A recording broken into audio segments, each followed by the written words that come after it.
news package that covers the week's important issues in Liberia. Your producer and narrator, as usual, is Jerry Wynn. First, this important statement from the Liberian government. In this era of discipline and responsibility, government will not countenance nor tolerate in the interests of law and order any disruptive public demonstration without permission. The President said, notwithstanding dialogues and specific details of application to demonstrate on an issue that has not been decided by government, which demonstration will serve no useful purpose, some citizens have decided to demonstrate in defiance of the laws and constituted authority of this country. President Talbot made this statement this morning during an emergency cabinet meeting as regards the intention of some citizens to demonstrate using the rights issue as an alibi and pretext for the promotion of lawlessness and the defiance of constituted authority. The President acquainted his official family of a letter written to him by Mr. Gabriel Bacchus Matthews, in which Mr. Matthews misquoted and misinterpreted the report of Agriculture Minister Florence Chenoweth as to the quantity of rice produced in Liberia. The letter also requested that government should consider from him and his group a donation in the amount of $19,500 to assure adequate incentive to the farmers. Dr. Talbot told the cabinet that this offer had been rejected in an answer to Mr. Matthews, to the effect that government cannot accept any such offer as it is contrary to its solution to national problems.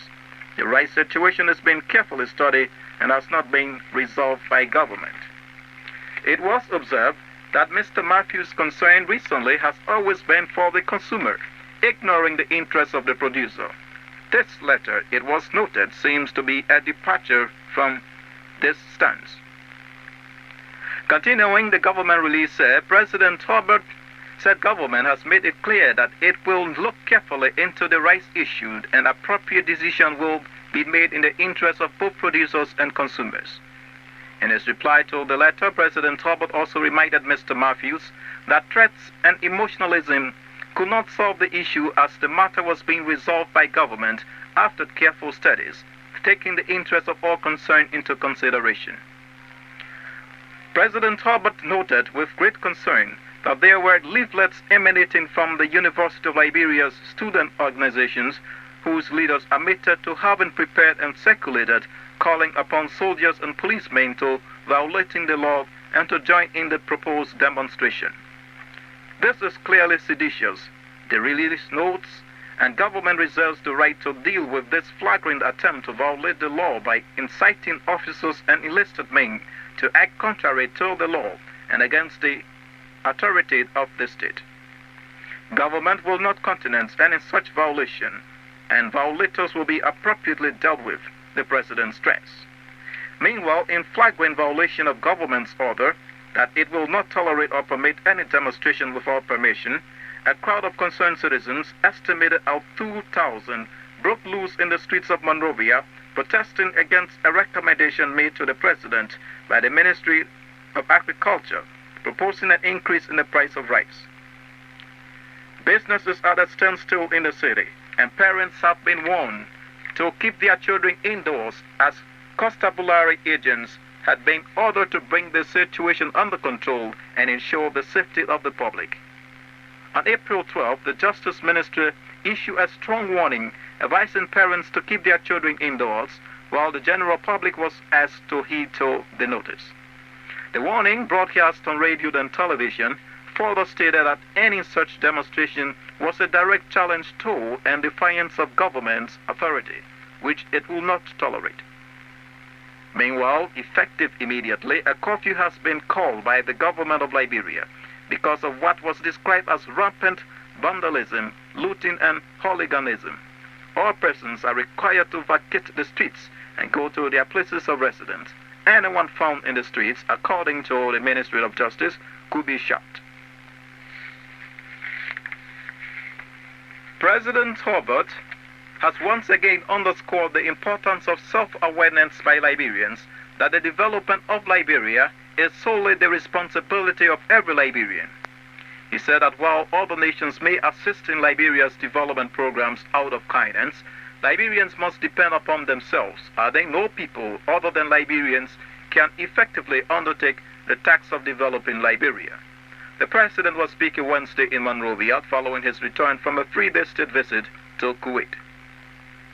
President Herbert, who lauded the good relations between Liberia and Kuwait, disclosed that as a result of talks held during his visit, Kuwait agreed to consider funding of proposed projects and feasibility studies for tree crop development and infrastructure improvement in Liberia. Formalities for concluding agreements covering cultural and technical, economic, and trade relations between the two nations, the Liberian leader added, are to be started shortly. Yesterday, April 13, was Fast and Prayer Day in Liberia and was so observed throughout the nation as a national holiday. The day was first set aside in 1883 by an act of the national legislature for fasting and praying for the safety and welfare of the Liberian nation and its people. In this light, President Herbert issued a proclamation earlier in Monrovia calling on Christians in the country to assemble in their respective places of worship from 8 o'clock in the morning to 12 midday and therefrom to 6 in the evening, praying and worshiping God. Citizens and foreign residents alike observe the day and abandon their usual daily activities as a further recognition of God's love and guidance. A reminder that you are tuned to Radio ELWA, broadcasting from Monrovia, and this is the Liberian News Review. During the week, President Herbert received messages of felicitations from the heads of state of Senegal and Saudi Arabia. In his message to the Liberian leader in response to an earlier message on the occasion of Senegal's independence anniversary, President Leopold Sedar Senghor said it was his wish that the links of cooperation existing between Liberia and Senegal will grow stronger for the consolidation of ECOWAS and the OAU. For his part, the leader of Saudi Arabia thanked Dr. Herbert for his recent message to the government and people of that country while overflying en route to Kuwait. The message from the Saudi Arabian leader praised the good relations between Liberia and Saudi Arabia and hoped for more improvement in the relations.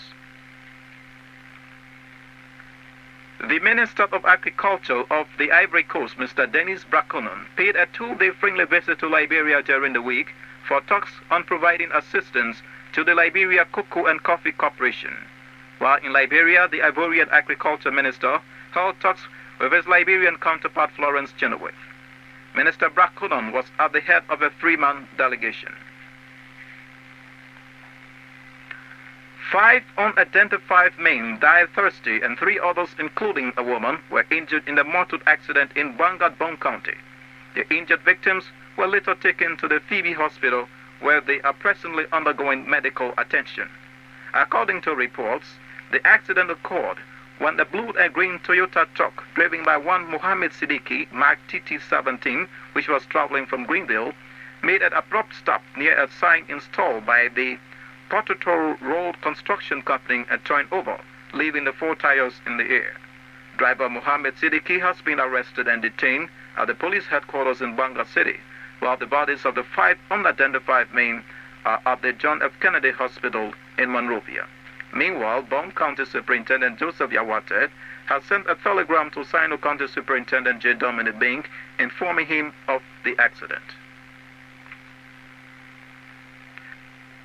Bong County Representative Melvin Harris is dead.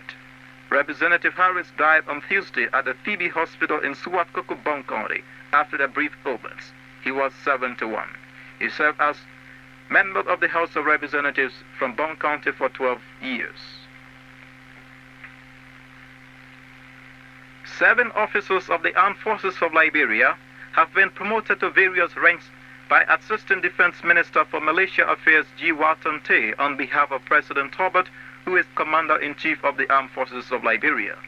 Lieutenant Colonel Prince N.A. Brown was elevated to the rank of Brigadier General.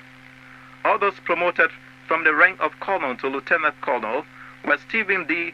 Vagbe, Erasmus Bam, John San, James Harris, Eric Reeves, and Osman Fofana.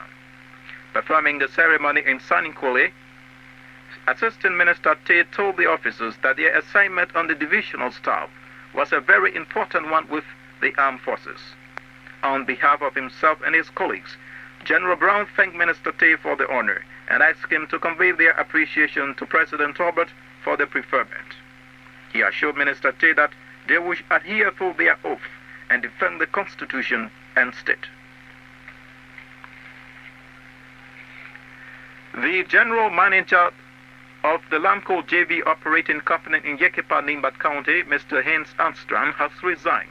No reason has been given of his resignation thus far. The company's technical manager, Stan Foxman, has been appointed acting manager effective immediately. According to Lamco's Monrovia office, Mr. Armstrong, who is presently in Stockholm, Sweden, tendered his resignation last week, Wednesday, to the president of Grants International Mining in Stockholm, Sweden. Mr. Armstrong served as general manager for Lampo from January 1, 1977, till the day of his resignation, which was on April 7th.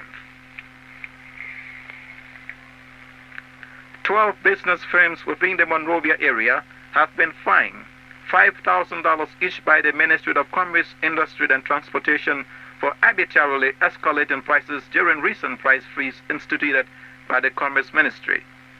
The business firms have been fined for violating the Commerce Ministry's Executive Order No. 2 on price controls and supervision, as well as prevention of hoarding, which was recommended to the President of Liberia last year.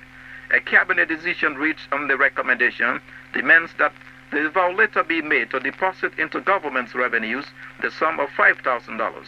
All business establishments have been officially informed of the decision. The governments of Liberia and Romania have signed an air service agreement in Monrovia. At the signing ceremony, which took place Thursday at the Ministry of Commerce, Industry and Transportation, Liberia's Assistant Minister for Transportation, J. Wilson Lappner, signed for the Liberian government, while the Romanian Director of Foreign Relations in the Civil Aviation, Mr. Timbu Manuliu, initialed for his government. The final text to the air service agreement will be signed in the Romanian capital Bucharest at a later date. The occasion was witnessed by the Acting Minister of Commerce, Isomo Jones, who expressed gratitude over the agreement on behalf of the Liberian government. And finally, as we conclude this edition of the Liberian News Review, we once again bring you this important announcement.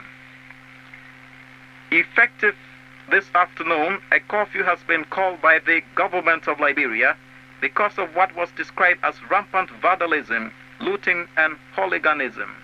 All persons are required to vacate or leave the streets and go to their places of residence. Anyone found in the streets, according to the Ministry of Justice, could be shot. There we end this edition of the Liberian News Review. Join us same time, same place next week for the same program. Your narrator and producer has been Jerry Williams, saying good night and have a nice weekend.